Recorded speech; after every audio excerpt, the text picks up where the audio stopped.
Good morning students, welcome back to our online class again.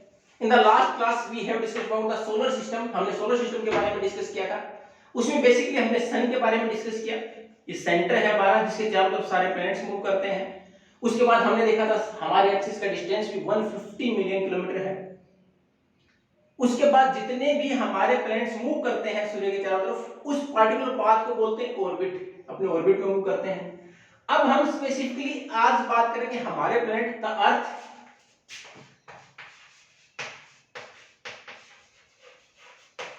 If you remember, अगर आप लोगों को पिछली क्लासेस अगर आपने ध्यान से देखी हो और ध्यान हो तो अगर हम इसकी बात करें तो according to the distance from the sun earth is the third nearest planet. अगर सूर्य से हमारे अर्थ की बात करें तो कौन से नंबर पर आता है? तीसरे नंबर पर आता है. अब कंटिन्यूटी में कैसे? मरकरी, वेनस, अर्थ ऐसे ही था. अब उसके बाद बात करें कि अगर साइज की बात करें टोटल जो 8 प्लैनेट्स आर देयर, 8 ग्रह हैं, उनमें हमारी पोजीशन कौन सी है? हमारी साइज के अनुसार कि एरिया कितना उसके अनुसार we are at the 5th. हमारी पोजीशन है 5th according to the size. यानी हमारे से 4 प्लैनेट बड़े हैं और 3 छोटे हैं. अब 4 बड़े कौन से हैं? तो लास्ट के 4 हैं. अगर आपको सीरीज याद हो डिस्टेंस फ्रॉम द सन, सूर्य से दूरी के अनुसार सीरीज याद है तो लास्ट के 4 हैं. जुपिटर,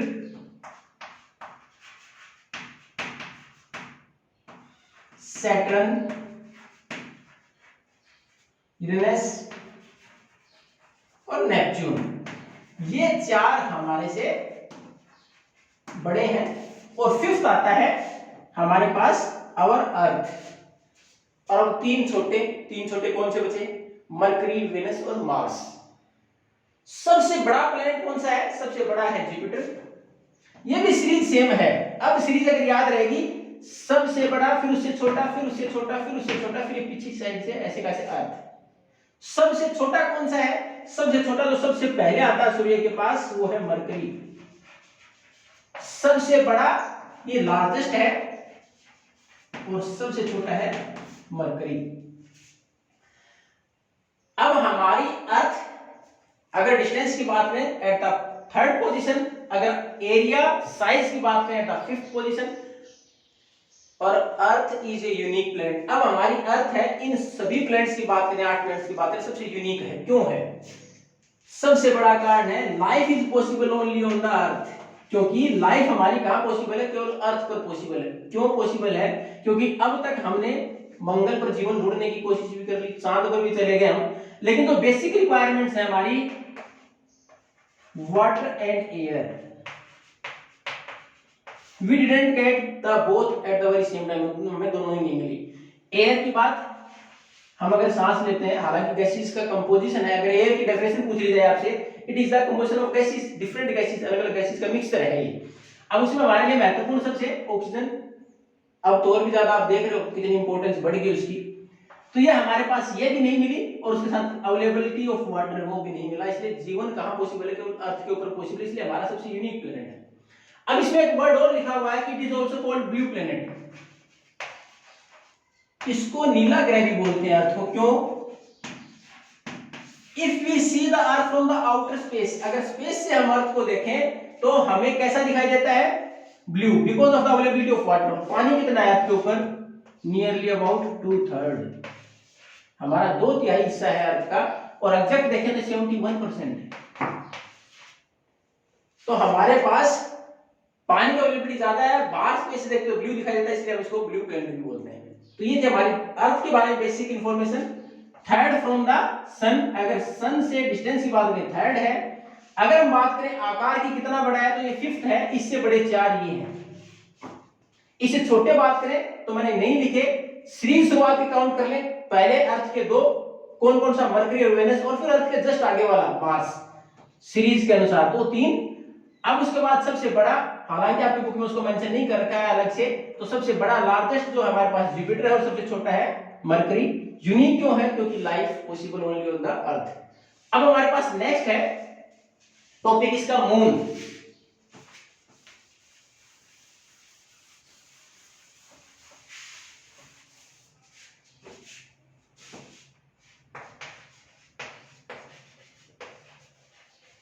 एक बेटा सिलेबस के साथ साथ आप जीके की प्रिपरेशन भी कर रहे हो, बहुत सारे क्वेश्चन इसी प्रकार बनते हैं।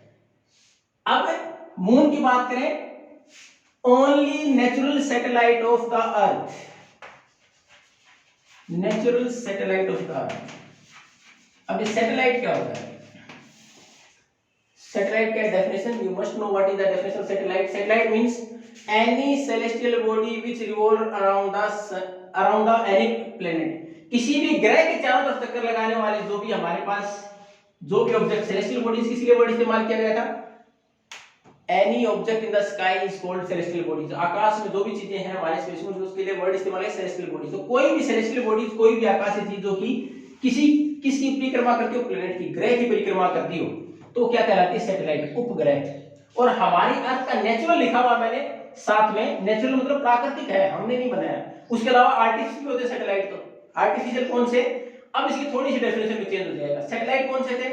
एनी ऑब्जेक्ट और celestial body which revolve around the planet, any object design to, हमने डिजाइन किया उसको, to revolve around any planet to get the information about that particular planet और द स्पेस, और वेदर फोरकास्ट एक्सेट्रा, और for communication, किसी भी चीज के लिए हमने डिजाइन किया और रॉकेट के द्वारा भेज दिया गया, वो कौन सा? आर्टिफिशियल है। एग्जांपल देख सकते हैं आप इसके, जैसे इनसेट, भारत का इनसेट है, किसके लिए? वेदर फोरकास्टिंग के लिए।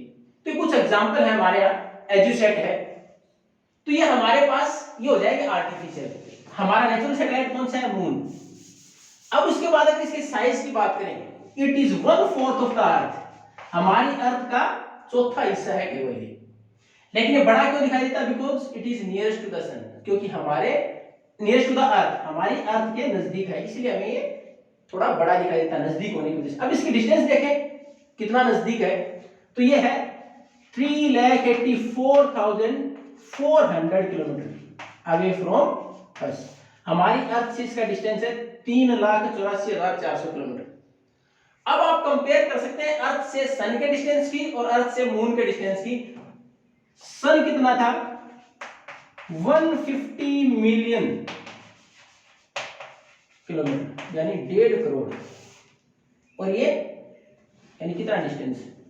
तो इससे आप कंपेयर कर सकते हैं। दूसरा, अब इसके साथ साथ आप देखते हो कि हमारे पास एक ही साइड देख पाते हैं मून के हमेशा। क्यों? क्योंकि ये एक रिवॉल्यूशन में, रिवॉल्यूशन क्या है? एक तो रोटेशन और रिवॉल्यूशन, दो वर्ड इस्तेमाल होते हैं। रोटेशन क्या होता है? किसी भी चीज का अपनी ही एक्सिस पर घूमना, यानी कोई चीज के ऊपर, इसी के ऊपर घूम रही है। और रिवॉल्यूशन होता है इसके चारों तरफ घूमना, यानी ये एक खुद घूमे, ये क्या है? ये अपने एक्सिस पर घूम रही है, तो रोटेशन। और ये किसी दूसरी चीज के चारों तरफ घूमे, रिवॉल्यूशन है। तो रिवॉल्यूशन में कितना समय लेता है? 27 डेज।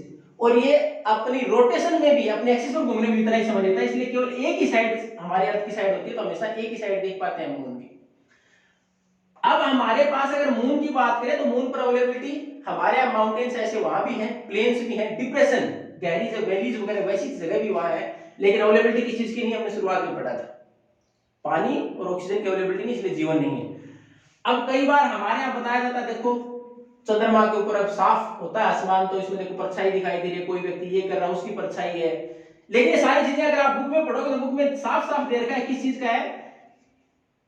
सैटेलाइट जितने भी हैं उनकी खुद की रोशनी नहीं। जो भी हमारे पास कौन सी सैटेलाइट? जो नेचुरल सैटेलाइट है, हमारा तो केवल एक ही है मून।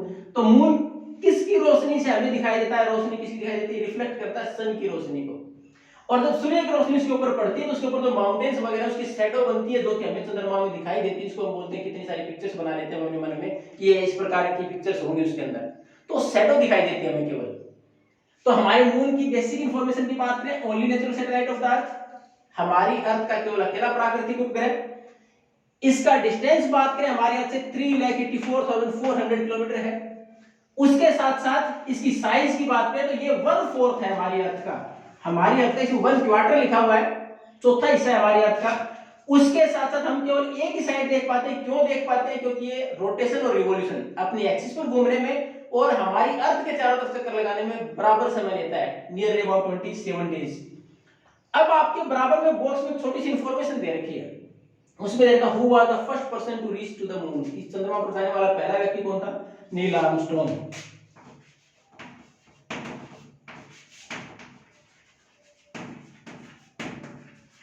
इसी क्वेश्चन को चेंज कर दिया जाए, Who was the first person reach to the moon? Neil Armstrong. Who was the first Indian to reach on the moon? तो कौन हो जाएगा? राकेश शर्मा। राकेश शर्मा।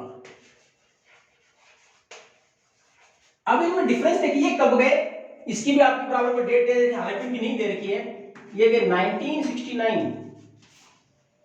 हालांकि नेट पर सर्च करेंगे तो ये 1969 20 जुलाई दे रखा है, और आपकी बुक में इसको मेंशन कर रखा है 21, और ये मिशन था 20 से 24 के बीच में था, 4 दिन था, लेकिन इसमें 21 दे रखा है। और ये कब गए? ये 1984, यानी उसके 15 साल बाद है। और मोहम्मद इकबाल की कुछ लाइन है, सारे जहां से अच्छा का इस्तेमाल किया। जब इंदिरा गांधी जी उस टाइम पर देश की प्रधानमंत्री थी, उन्होंने कम्युनिकेट किया राकेश शर्मा से कि आपको मून पर जाने के बाद हमारी जो भारत की तस्वीर है वो कैसा लगा, भारत कैसा लगा आपको? तो उनका जवाब था सारे जहां से अच्छा, कि सारे जहां से अच्छा मेरे को भारत लगा उस टाइम पर वहां। तो ये हमारी बेसिक इंफॉर्मेशन थी। अब आपको इनमें से कोई भी doubt, if you are not getting anything then you can ask by leaving a message और by making a call to me. Thank you and have a nice day.